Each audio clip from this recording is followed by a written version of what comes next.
हम जन्मांग चक्र से आज कुछ विशेष बात बता रहे हैं। देखिए, लग्न 3 ठो होता है, जन्म लग्न और चंद्र लग्न भी होता है, और इसके बाद में सूर्य लग्न भी, उसको भी लग्न कहते हैं। 3 ठो जिसको सुदर्शन चक्र कहते हैं। इसी के अनुसार जो है सो फल का अंकन किया जाता है। तो जन्मांग चक्र से जन्म लग्न में जो तत्व की प्रधानता, वही वैसे ही मनुष्य होता है, वैसे ही फल। अब देखिए, यहाँ पर हम कहते हैं जो माता के द्वारा ये शरीर प्राप्त हुआ है, वो माता कितने कष्ट परेशानी से शरीर को पालन पोषण करके बड़ा किया है। वो माता हुआ, वो माता के जो है सो गर्भ में जो शरीर है, वो शरीर कैसे बना है, तो उसका कौन चीज़ का तत्व से बना है, तो पृथ्वी तत्व से। तो पृथ्वी भी माता है, और ये 2 माता हो गया। एक जो शरीर को जन्म देता है वो माता, दूसरा शरीर के जन्म का जो माध्यम जो तत्व बनता है वो भी माता है। तो वो तत्व कौन है, तो पृथ्वी तत्व। और तीसरा माता है गौ माता, जो जन्म से लेकर के मरण पर्यंत तक वो गौ माता दूध पिलाती है, और उसका दूध इतना निर्मल है कि किसी भी अवस्था में, बलवान में, बलिष्ठ अवस्था में, रोगी अवस्था में, कमजोरी अवस्था में, हर अवस्था में उसका दूध काम करती है। कभी ऐसा नहीं है, उसका दूध जो है सो निरोग है। उसमें ऐसे तत्व है जो वो किसी को अगर फायदा नहीं करता है। और दूध भैंस का हुआ, बहुत ऐसे है जंतु जानवर है जिसका दूध उपयोग में लाया जाता है, लेकिन वो दूध इतना निर्मल नहीं होता है। और देखिए, गौ माता से गोबर भी निकलता है। तो गोबर जो देखिए, गोबर कितना है, कहीं भी गंदा वगैरह स्थान है या पैखाना भी है, उसको माने वहाँ से सफा करके यदि ऊपर गाय गोबर से लीप देते हैं, तो वो दुर्गंध वहाँ नहीं रह जाता है। पैखाना का एकदम गोबर का गंध से एकदम सुगंधित हो जाता है गोबर के गंध से। तो कूड़ा कचरा जहाँ कहीं यदि गोबर से लीप दिया जाए तो सब गंध कट जाता है। इतना उसमें शक्ति है। मूत्र पीने से क्या होता है, तो जो अनेक रोग, लीवर मजबूत हुआ, अनेक रोग का दमन होता है। और दूध पीने से शक्ति प्रदान, और वो शक्ति माने ऐसे शक्ति जो वो किसी प्रकार का उसमें रोगी टाइप का नहीं, स्वस्थ शरीर।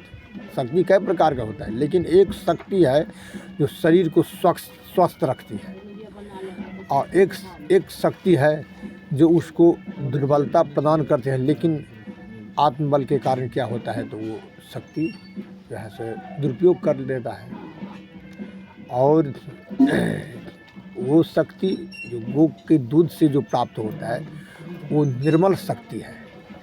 उनके दही क्या होता है, तो दही नमक खाने से कुछ भी खाते हैं तो पच जाता है। उसमें इतना पाचन शक्ति है दही नमक में, कि कितने भी खाना खाए, अंत में यदि दही नमक खा ले तो वो क्या होता है, तो शरीर जो है सो स्वस्थ रहता है, सब अच्छे ढंग से पाचन क्रिया होता है, लीवर भी ठीक रहता है।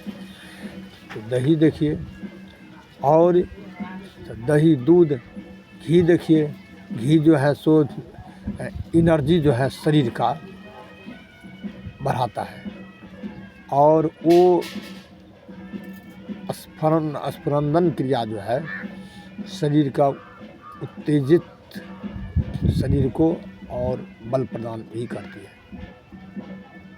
शरीर को। ये सब देखिए दूध दही घी गोबर गोंत सब जो है सो इतना फलदायी है गाय का।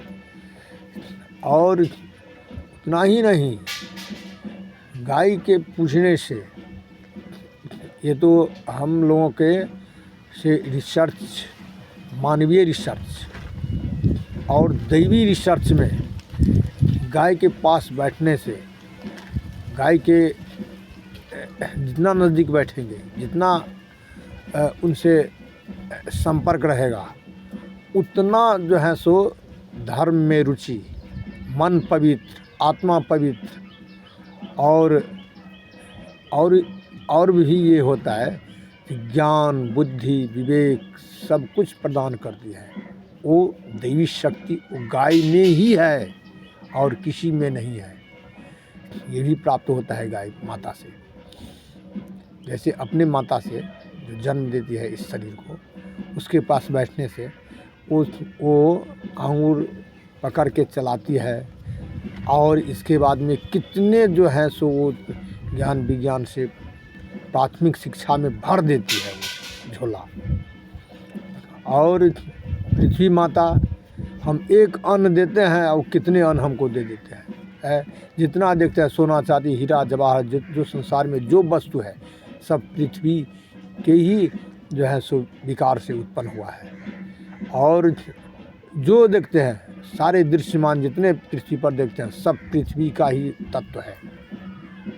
वही चाहे जो हो, हीरा हो जवाहरात हो, सोना हो चांदी हो पित्तल हो तांबा, सब जो है सो पृथ्वी तत्व ही है जो दृश्यमान हम देखते हैं। और नाना प्रकार के भोग समृद्धि इत्यादि जो कुछ दिखाई देता है सब में पृथ्वी तत्व ही है। तो पृथ्वी माता देखिए जो हमको जन्म से मरण तक वो हमको देती ही है। और ऐसे ही गाय माता देती है। ये माता जो शरीर को जन्म देती है वो माता जो है सो एक समय आने पर हमको छोड़ करके चली जाती है।